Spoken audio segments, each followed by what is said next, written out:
पर भगवत संकल्प से, राधा रानी की कृपा से अनिरुद्ध के पुत्र जो रोचना के गर्भ से उत्पन्न हुए थे, वज्रनाभ जी, ब्राह्मणों के शाप से बच गए। 2 लोग ब्राह्मणों के शाप से बचे, एक उद्धव जी और एक वज्रनाभ जी। उद्धव जी बचे भगवान के संकल्प से और वज्रनाभ जी बचे राधा रानी के संकल्प से। जिस समय वज्रनाभ जी अपनी माता के गर्भ में थे, उसी समय श्री राधा रानी की ब्रजवासियों की द्वारिका यात्रा हुई थी और रोचना ने राधा रानी की विशेष सेवा की। तब राधा रानी ने कहा कि इस वंश को जो ब्राह्मणों का शाप लगा हुआ है, उसका प्रभाव इस बालक पर नहीं होगा और यह यदुवंश का एकमात्र वंशधर होगा। तो गर्भ में ही ब्राह्मणों के वाग वज्र से वह बच गया, इसलिए बालक का नाम वज्रनाभ हुआ। और राधा रानी ने कहा कि यह ब्रजराज होगा, हमारे ब्रज की विलुप्त लीलाओं का पुनः उद्धार करेगा और पुनर्स्थापन करेगा। इन्हीं वज्रनाभ ने पुनः ब्रज की स्थापना की। वज्रनाभ जी को लेकर अर्जुन हस्तिनापुर आए। परीक्षित को राजा बनाकर पांडवों ने महाप्रस्थान किया और परीक्षित जी वज्रनाभ जी को लेकर ब्रजमंडल में आए। संपूर्ण 84 कोस ब्रज निर्जन था, शून्य हो गया था। मनुष्य की तो क्या चले, वहां कोई पशु पक्षी जीव जंतु भी नहीं था, केवल घनघोर वन। बड़ा आश्चर्य हुआ, वनों में प्रायः पशु पक्षी होते हैं और यहाँ पशु पक्षी तक नहीं है, क्या बात। विचरते विचरते वृंदावन में हमारा जो मोहल्ला है गोपीश्वर महादेव का, इसी मोहल्ले में यमुना जी के क्षेत्र में एक पर्णकुटी दिखाई पड़ी। पर्णकुटी से अनुमान हुआ कि यहाँ कोई ऋषि होंगे। परीक्षित ने, वज्रनाभ ने प्रणाम किया। महर्षि ने उनके प्रणाम को स्वीकार किया। वे महर्षि थे ब्रजवासियों के कुल पुरोहित, नंद बाबा के कुल पुरोहित महर्षि शांडिल्य। महर्षि शांडिल्य से प्रणाम करके पूछा कि भगवान ब्रजवासी कहाँ चले गए हैं। भगवान ने वज्रनाभ को ब्रज का राजा बनाने के लिए भेजा है, पर यहाँ तो पूरा निर्जन है, यहाँ कहाँ राजा, बिना प्रजा के राजा नहीं होता है। आपके यजमान कहाँ गए। उन्होंने कहा न कहीं गए न कहीं से आए। भगवान श्री कृष्ण की लीला का रहस्य समझो। भगवान श्री कृष्ण की 2 प्रकार की लीलाएं हैं, एक व्यवहार की लीला है और एक वास्तविक लीला है। व्यवहार की जो लीला है उसका पुराणों में वर्णन है। वो एक युग विशेष, काल विशेष में लीला प्रकट होती है और जब समय पूर्ण हो जाता है तो लीला संपन्न हो जाती है। पर भगवान की जो वास्तविक लीला है, नित्य लीला, वो उसमें न किसी युग का विक्षेप है न किसी काल का विक्षेप है, वो निरंतर चलती है। ये ब्रज भगवान की नित्य लीला का धाम है, नित्य विहार स्थली है। नित्य लीला से ठाकुर जी प्रकट लीला में आते हैं अपने पूरे परिकर के सहित, और जब प्रकट लीला का समय पूरा हो जाता है तो ठाकुर जी फिर से अपनी नित्य लीला में विराजमान हो जाते हैं। तो राधा रानी, उनकी सखियां, गोप गोपी, नंद बाबा, यशोदा मैया, कृष्ण बलराम कहीं गए नहीं हैं।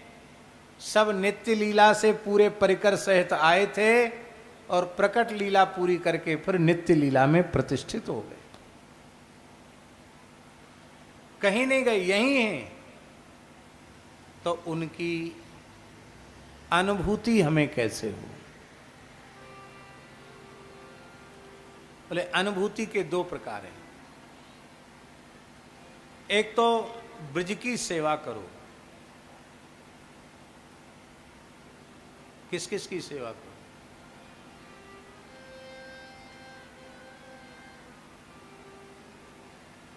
यमुना जी की सेवा करो, ब्रज के कुंडों की सेवा करो, ब्रज के पर्वतों की सेवा करो, यहाँ की लता पता वृक्षों की सेवा करो, ब्रजवासियों की सेवा करो। इनकी सेवा करते करते संसिद्धिस्ते भविष्यति, तुम्हें संसिद्धि हो जाएगी। और दूसरा है, किसी परम प्रेमी अनुरागी महाभागवत की वाणी से श्रीमद् भागवत की कथा का श्रवण करो। 2 साधन बताए, एक ब्रज की सेवा, ब्रजवासियों की सेवा, और एक कथा का श्रवण।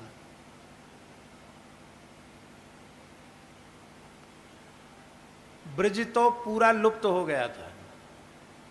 भगवान की लीला के अंतर्धान होने के साथ ब्रज में सबने अपने देह का त्याग कर दिया था। सब भगवान की लीला में प्रविष्ट हो गए थे। कोई नहीं था ब्रज में,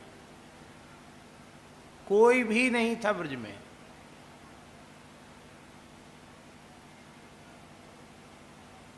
हस्तिनापुर से, इंद्रप्रस्थ से कुछ प्रजा लाकर यहां बसाई गई। मूल में कोई नहीं था, सब चले गए थे भगवत लीला में। अपने राज्य को वज्रनाभ ने व्यवस्थित किया। कहां कहां किया? गोवर्धने दीर्घपुरे मथुरायां महावने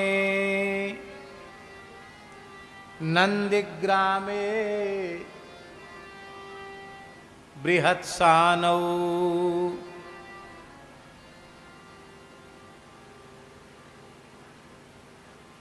कार्या राज्य स्थितिस्त्वया। इतने स्थलों पर अपने राज्य को व्यवस्थित करो।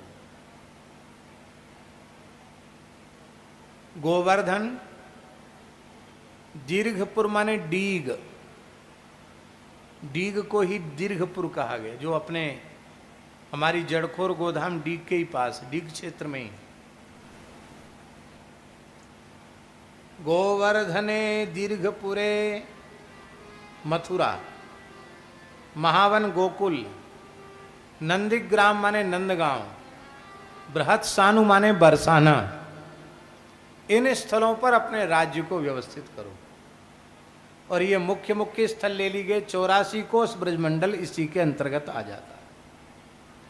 यहां अपने राज्य का विस्तार करो। जहां भगवान की जो लीला हुई थी,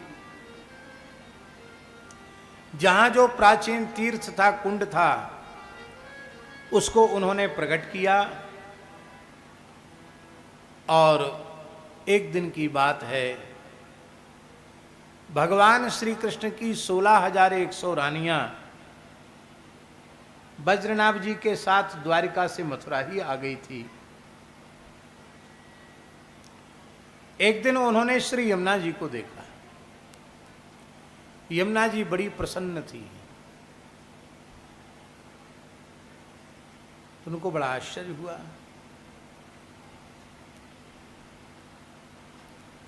बहुत अधिक आश्चर्य हुआ कि यमुना जी इतनी प्रसन्न क्यों? क्योंकि हम तो श्री कृष्ण वियोग में व्यथित हो रही है और इनको कृष्ण का वियोग नहीं। ये भी तो श्री कृष्ण की चौथी पट्टरानी है, इनको श्री कृष्ण का वियोग क्यों नहीं? तो उन्होंने पूछ लिया।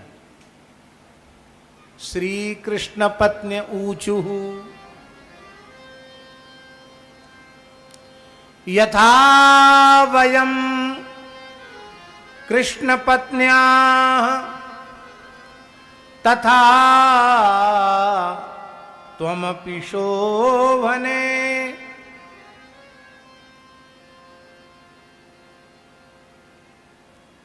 वयम विरह दुखार्ता त्वन्न कालिंदी तद्वद।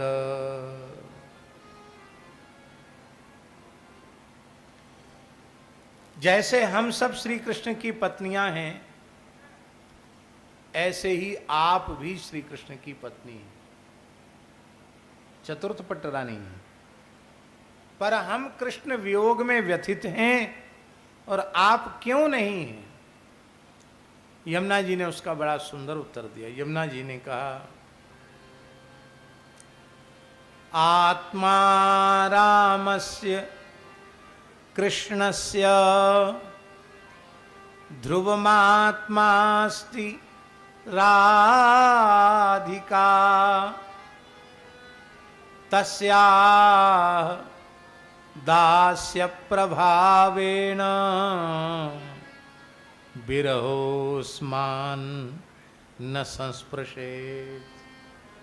आत्मा में रमण करने वाले कृष्ण की आत्मा श्री राधा रानी, और उन राधा रानी की दासी में बन चुकी हूं, इसलिए राधा रानी की दासी में बन चुकी हूं, इसलिए राधा रानी के दास्य की महिमा से मुझे कृष्ण विरह का स्पर्श नहीं होता। इसका आशय यह है महाराज जी कि कृष्ण की आत्मा राधा रानी है, अर्थात राधा रानी से श्री कृष्ण का कभी वियोग नहीं होता। और जिस जीव को राधा रानी का दास्य मिल जाता है, उसे भी कभी कृष्ण वियोग होता नहीं है।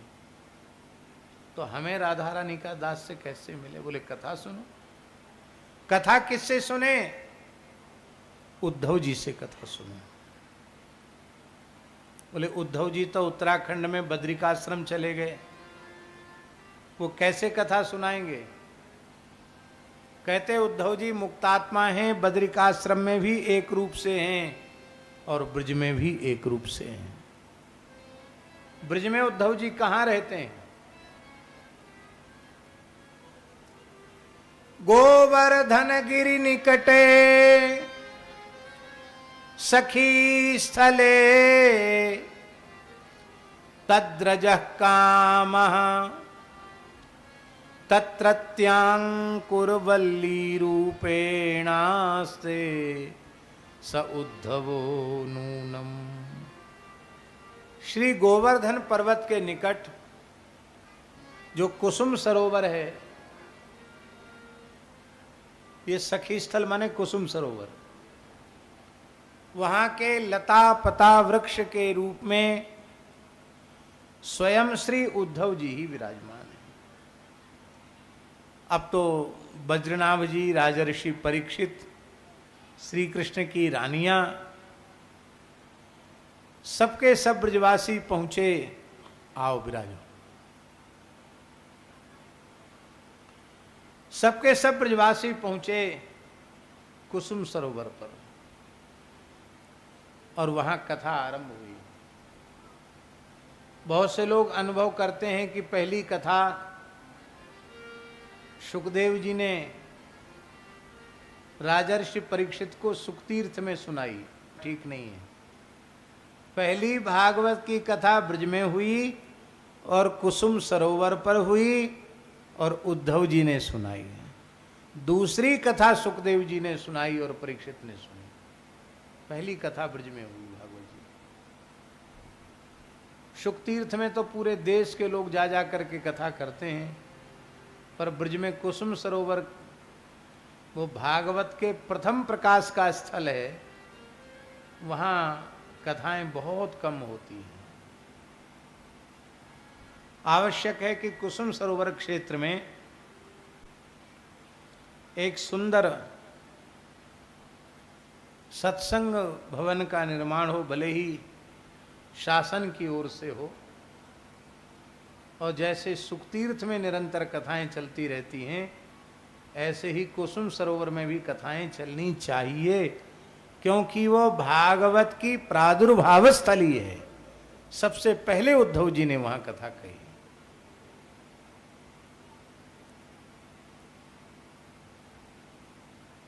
उद्धव जी ने सप्ताह कथा नहीं कही, उन्होंने मासिक कथा कही। 1 महीने में प्रवचन किया। और यहां 3 प्रकार के अनुष्ठान, 3 क्या 4 प्रकार के अनुष्ठान बताए हैं उद्धव जी ने। मासिकम मासेन ऋतुना वापी, 1 महीना अथवा 1 ऋतु में कथा हो। 1 ऋतु 2 महीने की होती है और महीना तो 1 महीना होता ही है। या तो 1 महीने में कथा हो, नहीं तो 2 महीने में कथा हो। ये सात्विक कथा है। मासेन ऋतुना वापी सात्विकम स्मृतम, सप्ताहम राजसम स्मृतम, सप्ताह कथा को राजसी कहा। और जिसमें कोई नियम ही न हो,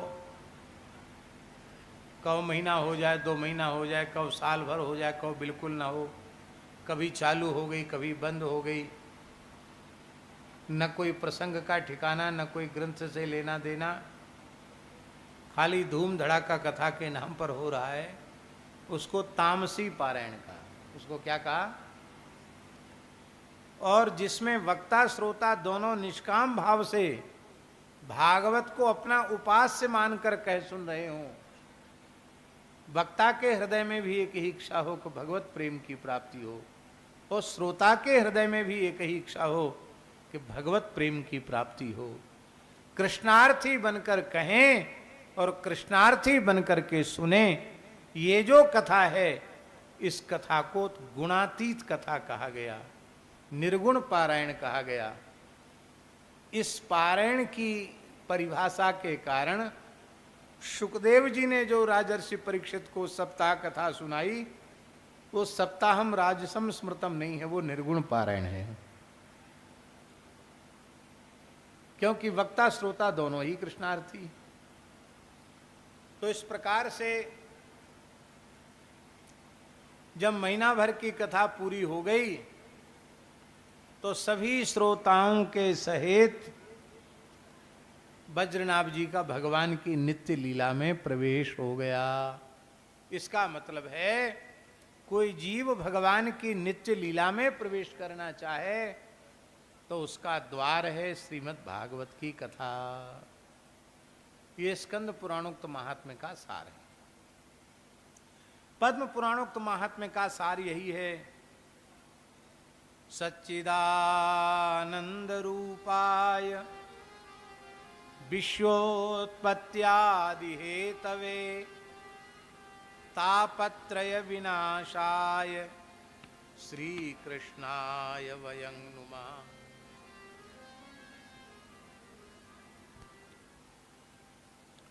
सच्चिदानंद स्वरूप, विश्व की उत्पत्ति, पालन, संहार के मूल कारण, त्रिविध तापों का विनाश करने वाले जो राधा रानी के सहित श्री कृष्ण हैं, उनके चरणों में हम प्रणाम करते हैं।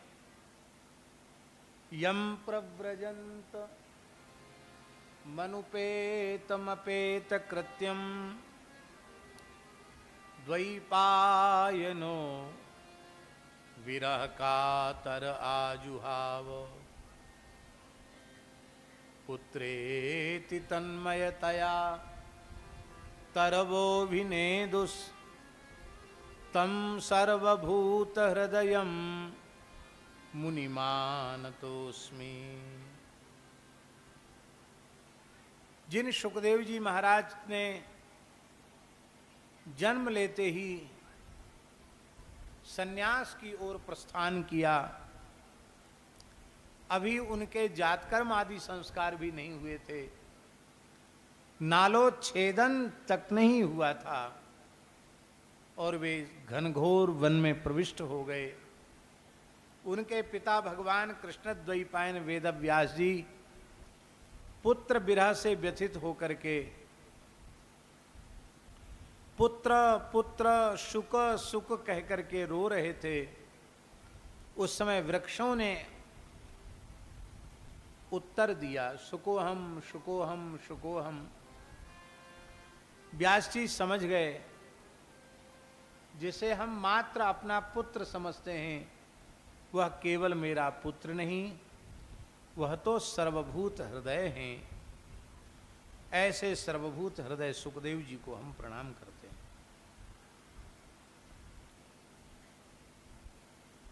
नैमिषारण्य में सूत जी सुंदर सुभद्र वेदी पर विराजमान हैं। शौनकाद ऋषि उनके सन्मुख विराजमान होकर के प्रश्न कर रहे हैं कि हे भगवान,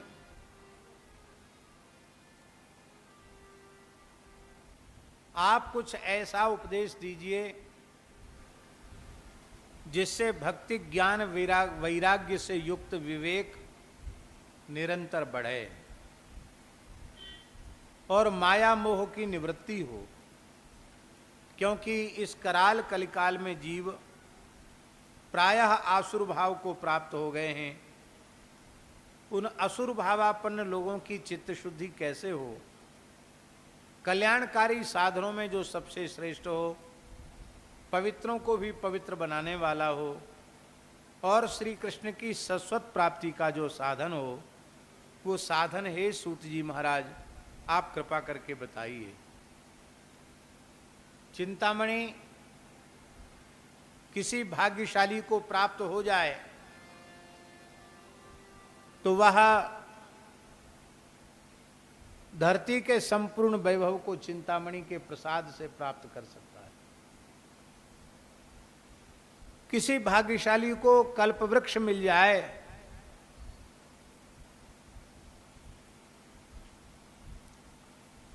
तो स्वर्ग का वैभव उसे प्राप्त हो सकता है, किंतु चिंतामणि से कोई ज्ञान वैराग्य भक्ति की याचना करे तो चिंतामणि नहीं दे पाएगी।